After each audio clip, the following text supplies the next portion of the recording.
Hello， 大家好，我是小趴菜，一人一车闯天下。今天来到了美丽的广东，后面已经是在装货了。你们瞧瞧，我又来装啥了？没错，又是小树苗。上次也不知道是谁说啊，我再也不拉苗了，再拉我就是狗。以后我就是狗拉拉，你就是小趴菜。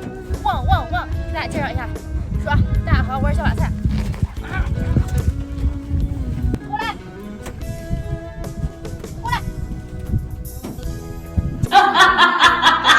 有没有认识这叫什么的？要从广东拉去浙江？难道浙江那边没有吗？要从广东这边拉过去，这么远，有1500公里啊！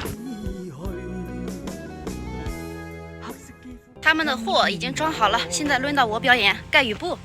拉这种树苗呀，必须是要盖雨布的，因为上面的叶子比较容易风干。家里面的人看到我昨天的视频电线起火了，就比较担心，不想让我再跑长途了，因为长途比较不安全，想让我在江浙沪附近跑跑就可以。刚好呢，我这附近就出来了一单去杭州的，但是啊，这个价格不算高。经过我一番深思熟虑之后，想想还是回去吧。老粉们都知道，从我发第一条视频就在主页上写打算在杭州建一个司机之家，所以这次回去我就准备找房子，免费提供给出门在外的卡友们洗澡洗衣服。我这个货是2装一卸的，现在去第2家装，先去洗个手。我的天爷，这还是人的手吗？距离下一个装货地81公里，太热了。出发。我装货是在一个小山顶上，这弯弯绕绕的路都把我看晕了，路太窄，错车都不好错。我让了对面那个大货车，那个大叔还对我笑了一笑呢。我现在已经到了第2家装货地，我已经成为蒙面大侠了，太晒太热了。给狗拉拉喂点饭，这边天气太热了，狗拉拉的食欲都不好。贵吗？这个有一点点贵，有一点点贵，贵是相当贵，相当贵啊！多少？这叫什么东西啊？这还能杀鸡。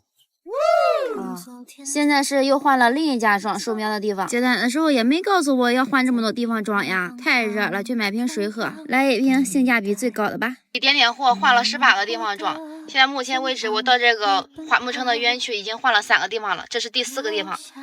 哎呀，不知道什么时候装好，他告诉我还有4、5个地方要装。刚刚去骑了这老板的电瓶车拿了个外卖，因为是在上一个装货的地方点的外卖，然后现在是挪了另一个地方，所以我又跑去了上一个地方去拿的外卖。就这一口，我天，谁不迷惑？你们以为到这里就装完了吗？No， 还没完，我现在出发最后一家去装货，不过最后一家要开10几公里，我得让他给我加钱。真是天天上一当，当当不一样，光装货就浪费了我1天的时间。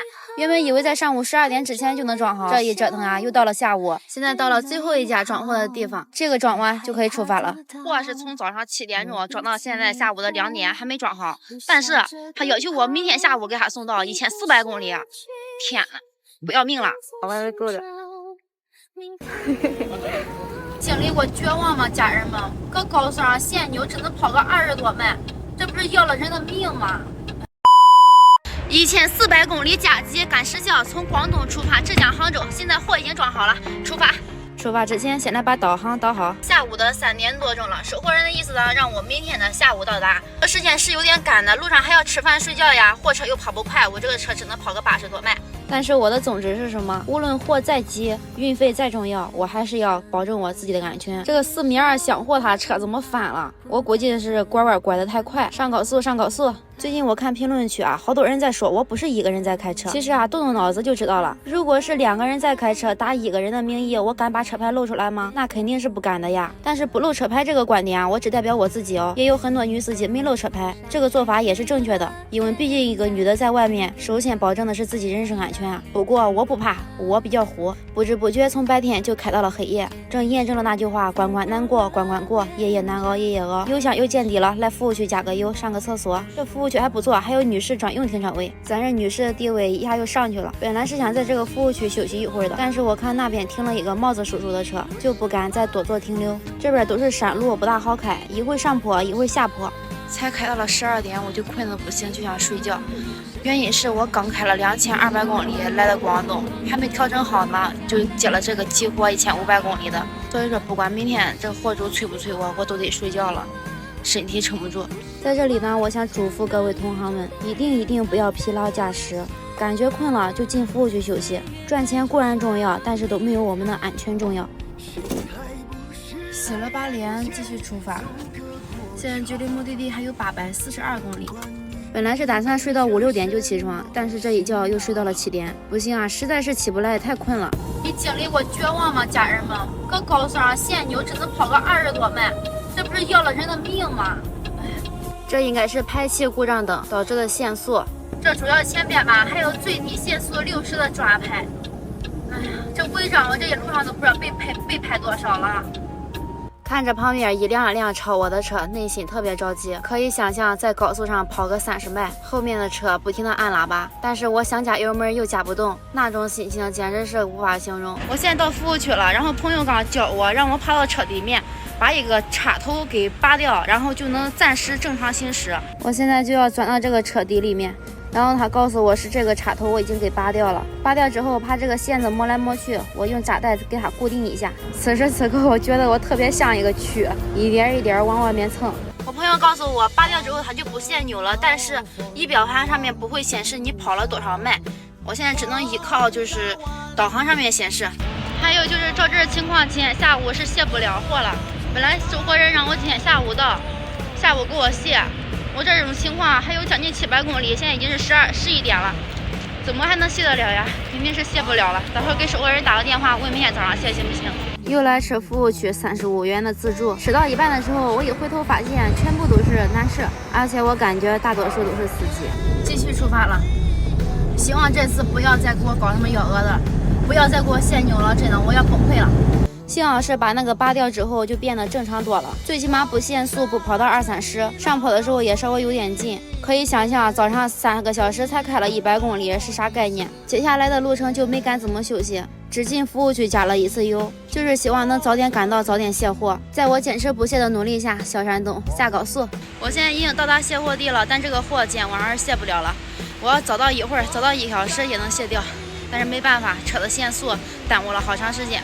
收货人让我明天早上5点钟就起来卸货，真的是不要命了。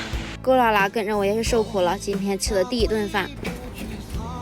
睡觉吧，明天早上还要早起卸货呢，睡吧。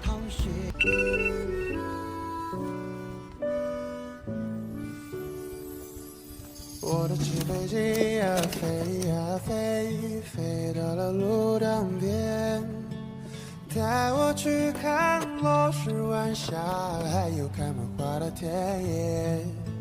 辛苦的一天又开始了，现在是早上的5点钟，还没有睡醒呢。不过现在要过去卸货了。我现在位置是在杭州萧山，昨天就是把车子放在这个停车场，这个停车场是免费的。5点钟天就渐渐的亮了起来，现在出发卸货地去卸货。卸货的位置呢是在杭州萧山华文城，离卸货的地方也就6、7分钟。很久都没有起那么早了，乍起那么早，头脑子都是懵懵的。这个停车场算是我来杭州萧山的常驻地，每次来必停这个停车场，很方便，洗手间也近，然后旁边还有个浴室可以洗澡。我现在已经到萧山华文城里面了，等他们过来接我去卸货，直接告诉我进洞不就好了，非要我搁大门口等。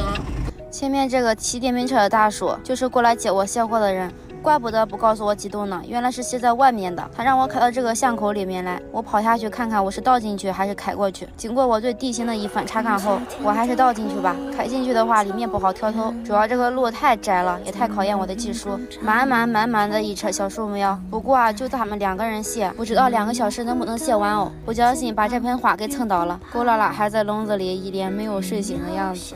把这两边的花都清理一下，省得我待会开出去的时候把它们压倒。现在已经是5点45，眼都快睁不开了，不一会儿觉。这2天都没有休息好。